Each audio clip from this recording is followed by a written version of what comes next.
কেমনি গ্লাস আছে কেমনি গ্লাস আছে ও তো মালিক না ও তো কর্মচারী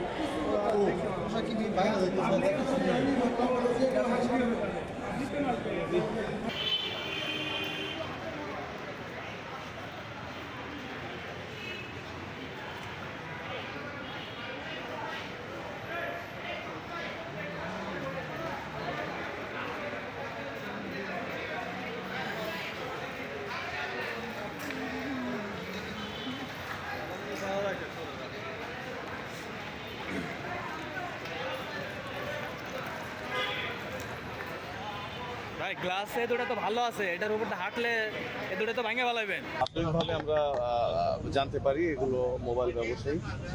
তো এই আন্দোলনকারীরা এখানে জড়ো হয়ে পিটিআরসি ভবনে অতর্কিতভাবে ইট পাটকেল ছোড়ে এবং কিছু ক্ষয়ক্ষতি করে, সামনে গ্লাস ভাঙচুর শুরু করে। এটা শুনে তাৎক্ষণিক শেরেবাংলা নগর থানার টহল টিম, ওসি, এসি এবং আমার এডিসি তেজগাঁ জোন তারা মুভ করে।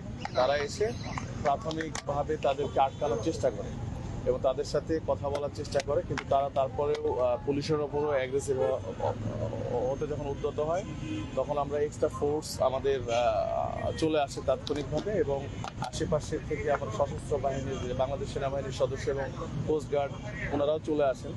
তখন আমরা তাদেরকে ডিসপার্স করে দিই। না, আমরা প্রাথমিকভাবে যতটুকু জেনেছি যে তারা যে মোবাইল ব্যবসায়ী যারা রয়েছেন তারা যে বিভিন্ন দাবি দেওয়া নিয়ে আন্দোলন করে আসছেন, এর আগেও বিটিআরসির সামনে ওনারা আন্দোলন করেছেন দীর্ঘ সময় ধরে। তো তাদের কিছু দাবি দেওয়া রয়েছে, এই দাবি দেওয়া নিয়েই তারা এই জায়গায় ব্লক দিয়েছেন এবং অতর্কিতভাবে এই বিল্ডিংয়ের উপরে আক্রমণ করেছেন। আমরা এখনো প্রাথমিক পর্যায়ে আছি, এখানে আইন শৃঙ্খলার অবনতি ঘটেছে, আমরা তাৎক্ষণিক এসেছি। পরবর্তীতে আমরা এই বিষয়গুলো হয়তো আরো ক্লিয়ার জানতে পারবো। আমরা বেশ কিছু উচ্ছৃঙ্খলকারী এই আন্দোলনকারীদের মধ্যে থেকে আটক করেছি, তো পরবর্তীতে যাচাই বাছাই করে এদের বিরুদ্ধে ব্যবস্থা নেওয়া হবে।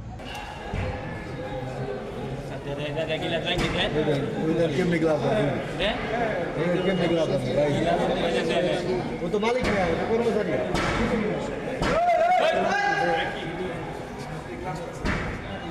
ভাঙি